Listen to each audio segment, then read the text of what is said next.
Hello everyone, welcome to दीक्षा शाला। आज हम बीपीएससी की जो टीचिंग वैकेंसी इस टाइम आई हुई है, काफ़ी 1,70,000 वैकेंसीज है, उसका डिटेल सिलेबस डिस्कस करेंगे। कहीं भी आप नेट पे सर्च कर रहे हैं, हमने भी काफ़ी दिन से सर्च कर रहे हैं हम भी, तो उसमें हमेशा ये paper 1 Hindi 75 marks, English 25 marks और उसके साथ पेपर 2 आ जा रहा है। पेपर 2 से मेरिट बनेगी और पेपर 1 क्वालिफाइंग होगा, यही मिल रहा है। मतलब डिटेल सिलेबस की हर सब्जेक्ट में क्या पूछा जाएगा ये मुझे कहीं नहीं मिला।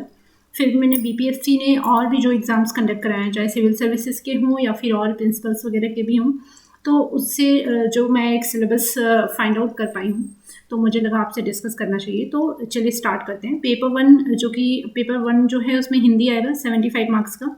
आई थिंक ये ईजी होगा, थोड़ा आप रिवाइज कर लेंगे तो ये पेपर तो क्वालिफाई हो जाएगा। इंग्लिश 25 मार्क्स का होगा, टोटल 100 मार्क्स है, टाइम आपको 2 घंटे मिल रहे हैं। इसमें कोई नेगेटिव मार्किंग भी नहीं है, आपको सिर्फ और सिर्फ 30 मार्क्स लेके आने हैं, ये इतना कंपलसरी है। नेक्स्ट हम सेकेंड पेपर डिस्कस करेंगे जो कि 120 मार्क्स का है, टाइम भी यहाँ पे 120 मिनट है। और मैथ्स होगी, reasoning, general awareness, social science, general science और geography, Indian national movement, environment, current affairs और बिहार स्पेशल। बिहार स्पेशल किसी भी सब्जेक्ट का हम नहीं छोड़ेंगे, जो भी सब्जेक्ट पढ़ेंगे उसका बिहार का भी पढ़ लेंगे, चाहे वो हिस्ट्री हो चाहे ज्योग्राफी हो। आगे हम डिटेल सिलेबस डिस्कस करेंगे। या तो 1/3 या 1/4 नेगेटिव मार्किंग होगी, ये डिपेंड करता है कि ऑप्शन 4 रहेंगे या 5 इस चीज़ पे, क्योंकि बीपीएससी के जो सिविल सर्विसेज के एग्जाम होते हैं उसमें ऑप्शन ई भी होता है। ऑप्शन ई में नन ऑफ द एबव और more than one of the above, ये वाले ऑप्शंस रहते हैं। तो सिलेक्शन जो होगा वो आपका पेपर 2 के बेसिस पे ही होगा। पेपर 1 सिर्फ और सिर्फ क्वालिफाइंग होगा, लेकिन इसको भी अंडर एस्टिमेट ना करें। वो आपको सिविल सर्विसेज के as a CSAT exams आप कंसीडर कर सकते हैं। जैसे सी सैट होता है कि वो क्वालिफाइंग होता है, बाकी आपका जीएस का पेपर जो होता है उसके बेसिस पे आपकी मेरिट बनती है। यहाँ तो बीपीएससी के सिविल सर्विसेज में कोई सी सैट पेपर नहीं है, लेकिन इन्होंने टीचिंग एग्जाम में रखा है। तो चलिए मैथ्स का सिलेबस देख लेते हैं। मैथ्स में नंबर सिस्टम आप ज़रूर पढ़ के जाएँ। अच्छा, जो भी चीज़ें पढ़ेंगे आप बहुत ही बेसिक्स पढ़ेंगे, चाहे वो नंबर सिस्टम हो, परसेंटेज, बेसिक बाई और पार चार्ट, वो अपने पाई चार्ट आपने देखा ही होगा। अभी अगर आपने केवीएस का टीचिंग का एग्जाम्स दिया होगा तो उसमें ज़रूर देखा होगा। एलसीएम एचसीएफ तो मस्ट ही है, profit and loss, mensuration, speed, distance and time, simple interest and compound interest. अगर कंपाउंड नहीं पढ़ते तो सिंपल इंटरेस्ट तो जरूर पढ़ के जाएंगे। Ratio and proportion. मैथ्स के कुछ और भी टॉपिक जो आपको लगते हो कि नहीं ज़रूरी हो, मैं जितना फाइंड आउट कर पाई हूँ उतना मैंने अपनी तरफ से डिटेल में दिया है। फिर भी कुछ रह जाता है तो आप एक बार खुद से भी एनालिसिस कर लेंगे। सेकेंड आता है मेंटल एबिलिटी, जिसको हम रीजनिंग भी कहते हैं। इसमें arithmetic, number series, figures classification, relationship concept, coding, decoding, sitting arrangement. अच्छा, सिटिंग अरेंजमेंट वही जो इतने लोग बैठे हैं, इनके बगल में ये हैं, इनके बगल में ये हैं, इनके सामने ये, ऐसे करके होता है। काज एंड इफेक्ट, मतलब ये ऐसे हो रहा है तो उसका क्या इफेक्ट होगा, असर्शन रीजनिंग टाइप का। Statement conclusion, letters and symbol series, जो सीरीज में लगाना होता है कि हाँ ये है, फिर क्वेश्चन मार्क बना रहता है, इसके बाद क्या आएगा। And observation. जनरल अवेयरनेस में आ जाता है करंट इवेंट, करंट में जो चीज़ें चल रही हूँ। करंट आप मिनिमम 1 ईयर का तो पढ़ेंगे ही, मिनिमम क्या 1 ईयर का, मिनिमम मतलब आप 23 का पढ़ेंगे पूरा, और अगर पॉसिबल हो पाए तो थोड़ा सा 2-3 महीने का प्रीवियस ईयर का भी देख लेंगे। करंट इवेंट में स्पोर्ट्स से जो रिसेंट में रिसर्च हुए हैं, जनरल नॉलेज, हिस्ट्री, ज्योग्राफी, ये सारी चीज़ें। फिर आता है सोशल साइंस। सोशल साइंस में जो सोशल स्कीम्स हैं, जो सेंट्रल सेक्टर स्कीम हो या सेंट्रल स्पॉन्सर्ड स्कीम। अच्छा, आप कमेंट में बताइएगा सेंट्रल सेक्टर स्कीम और सेंट्रल स्पॉन्सर्ड स्कीम में क्या डिफरेंस है। साथ ही साथ history, polity, geography, population census. अच्छा, बिहार में बीपीएससी का बड़ा फेवरेट टॉपिक रहा है पॉपुलेशन सेंसस। मैंने प्रीवियस ईयर पेपर पूरा देखा है, एक्चुअली बीपीएससी का मैंने एग्जाम्स भी दिया है, तो मुझे आइडिया है कि हाँ कौन सा, मतलब इन सारे सब्जेक्ट में क्या क्या आता है, मोस्टली क्या पूछते हैं बीपीएससी वाले। फूड सिक्योरिटी, वाटर मैनेजमेंट, ये आता है आपका सोशल साइंस में। जनरल साइंस में फिजिक्स, डेली लाइफ में जो यूज़ होता है, जैसे इसकी यूनिट क्या है, और वेक्टर क्वांटिटी, स्केलर क्वांटिटी, ये सारी चीज़ें। साथ ही साथ यूनिट पूछता है फिजिक्स की, मतलब छोटे मोटे टर्म, न्यूटन का फर्स्ट, थर्ड, सेकंड, ये सारे लॉज। और केमिस्ट्री में वही आइसोटोप, आइसोबार, और मतलब जो भी चीज़ें हैं बहुत जनरल हैं, आपको पीएचडी नहीं कराएंगे साइंस में। बायोलॉजी में वही डिजीज़, वही कुछ केमिकल इफेक्ट, ये वो, सेंट्रिफिकेशन, ये सारी चीज़ें, फिजिक्स, केमिस्ट्री, बायोलॉजी, तीनों मिक्स करके, तीनों में आपको जो बहुत जनरल लगे। और हाँ, ये साइंस जैसा मैं ऑब्जर्व कर पा रही हूँ, हमेशा बीपीएससी में 150 में 30 मार्क्स का उन्होंने साइंस पूछा ही पूछा है। तो यहाँ भी आप एक आइडिया लगा सकते हैं कि 20 से 25 मार्क्स का तो पूछा ही जाना है, तो साइंस आप स्किप करने की नहीं सोचेंगे। फिर आते हैं ज्योग्राफी। ज्योग्राफी में physical geography like climate, soil, vegetation, reverse, ocean, continent, rural urban settlement, population census तो ज़रूर पढ़ लेंगे ज्योग्राफी में भी और ऐसे भी। फिर नेक्स्ट हम देखेंगे पॉलिटिकल ज्योग्राफी, जिसमें concept of nation and state.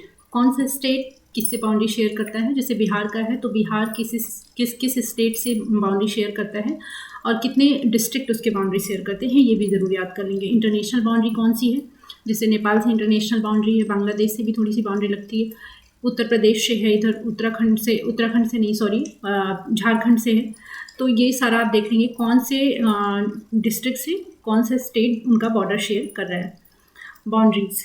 फिर बिहार के रिवर्स, इंडियन रिवर्स सारे, और मिनरल्स, माउंटेन्स, वाटरफॉल्स, ये सारा आप ज्योग्राफी में देख लेंगे। कुछ और भी अगर एडिशनल लगता है कि हाँ पढ़ना चाहिए तो आप ज़रूर देख लीजिएगा।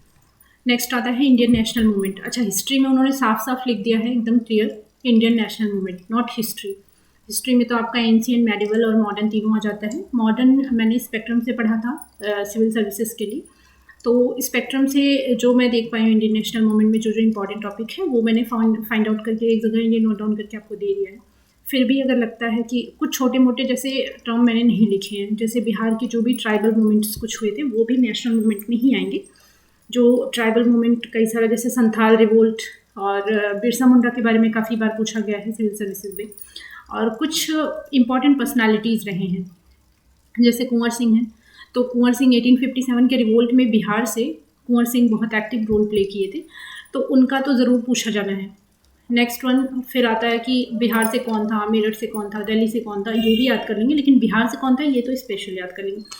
फिर आता है 1905 में जब पार्टीशन ऑफ बंगाल होता है, फिर 1911 में फिर से यूनाइटेशन ऑफ बंगाल हो जाता है। उसके बाद 1914 में गदर पार्टी की स्थापना होती है।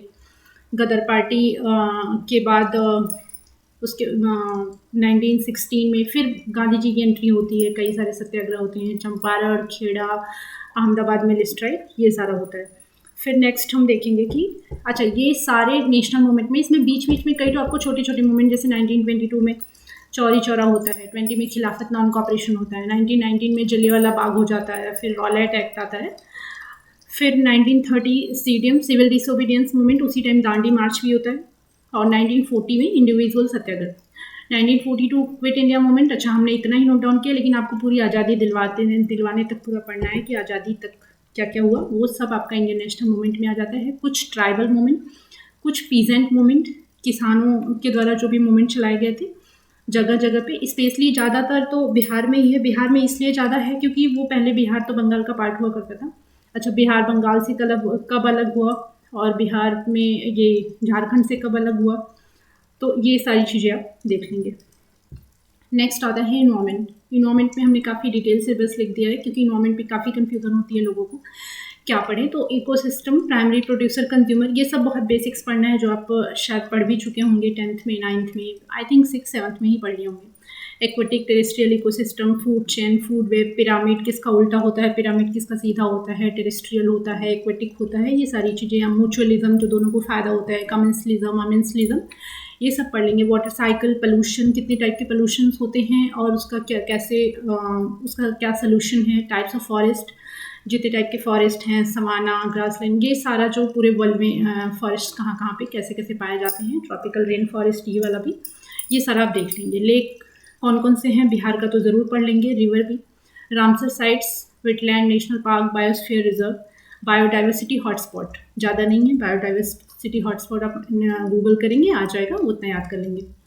कोरल रीफ, ये भी आपका इन्वायरमेंट में बहुत इंपॉर्टेंट रोल प्ले करता है कोरल रीफ, तो कोरल रीफ भी ज़रूर देख लेंगे। Mangroves, solar energy, wind energy, waste to energy, waste से एनर्जी कैसे फॉर्म करें वो भी आप ज़रूर देख लेंगे।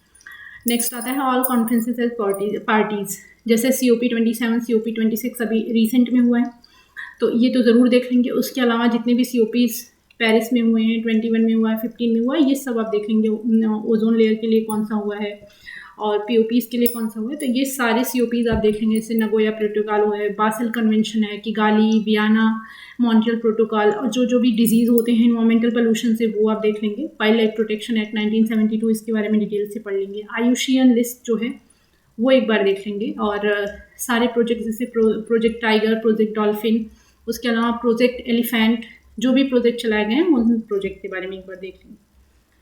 नेक्स्ट आता है बिहार स्पेशल में क्या पढ़ा जाए। बिहार स्पेशल में reverse of Bihar, mountains of Bihar, waterfalls, अच्छा किस साइड में किस टाइप का माउंटेन्स पाया जाता है, बिहार की जब पूरी ज्योग्राफी देखेंगे। गंगा रिवर बीच से जाती है बिहार के, 2 भाग में उसको डिवाइड करती है। तो एक एरिया में तो बहुत ज़्यादा सूखा पड़ता है, एक एरिया में हमेशा बाढ़ आया रहता है। तो वो एरिया की क्या क्या क्लाइमेटिक कंडीशन है, ये सारा पढ़ लेंगे।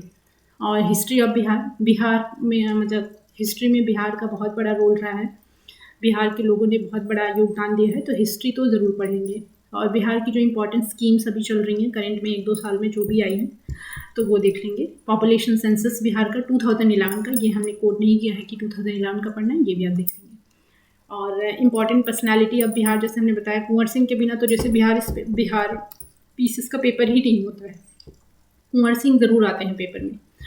और पॉलिटी ऑफ बिहार, पॉलिटी में जैसे एक बार बिहार में आ गया था किसी सीएम के बारे में, ये कौन से नंबर के थे ऐसा करके कुछ, तो ये आप देख लेंगे। या कुछ बिहार में कुछ स्पेशल कितनी सीटें हैं लोकसभा की, राज्यसभा, ये सारी चीज़ें आप देख लेंगे। इकोनॉमिक सर्वे और बजट, ये बिहार का भी देखेंगे, इंडिया का भी देखेंगे। इंडिया का इकोनॉमिक्स में आ जाएगा और बिहार का तो ज़रूर ही देख लेंगे। फिर आता है करंट अफेयर्स। करंट अफेयर्स हम कहाँ से पढ़ें, तो करंट अफेयर्स अगस्त 22 से अगस्त 23 तक आप पूरा देखेंगे करंट अफेयर्स। उसके बाद इसमें स्कीम्स, बिहार का करंट अफेयर्स भी ज़रूर देखना है, स्किप नहीं करना है। और अगर आपसे पूरा 22 का नहीं हो पाता है, आप 22 का स्किप भी कर देते हैं, तो 23 का तो एकदम स्किप नहीं करना है, पूरा करंट अफेयर्स देखना है स्पोर्ट्स से। और नई नई जो स्कीम्स हैं, गवर्नमेंट्स की जो स्कीम्स हैं, कुछ साइंटिफिक रिसर्च जो हुए हैं, ये सारी चीज़ें आप करंट अफेयर्स में पढ़ेंगे। मुझे लगता है कि मैंने जो भी सिलेबस मैं फाइंड आउट कर पाई हूँ उससे आपको काफ़ी हेल्प मिलेगी। और मैं ये सारी चीज़ें कहाँ से पढ़ूँगी, कौन कौन से बुक्स मैं इसके लिए फॉलो करूँगी, कौन से नोट्स फॉलो करूँगी, अगर आपको जानना है तो आप अगर एक लोग भी कमेंट करते हैं तो मैं नेक्स्ट वीडियो इस टॉपिक पे ज़रूर लेके आऊँगी कि ये सारे सब्जेक्ट आप पढ़ें कहाँ से, ताकि आपके 40 डेज़ में आपकी प्रिपरेशन हो जाए। एंड आई होप ये वीडियो आपको पसंद आएगा। अगर फिर भी कोई क्वेरीज रह जाती है तो कमेंट सेक्शन में ज़रूर बताएं। नेक्स्ट हम अपनी पढ़ाई कैसे कैसे करेंगे और कौन कौन से बुक्स हम फॉलो करेंगे, उस टॉपिक पे वीडियो हम ज़रूर लेके आएंगे। And thank you.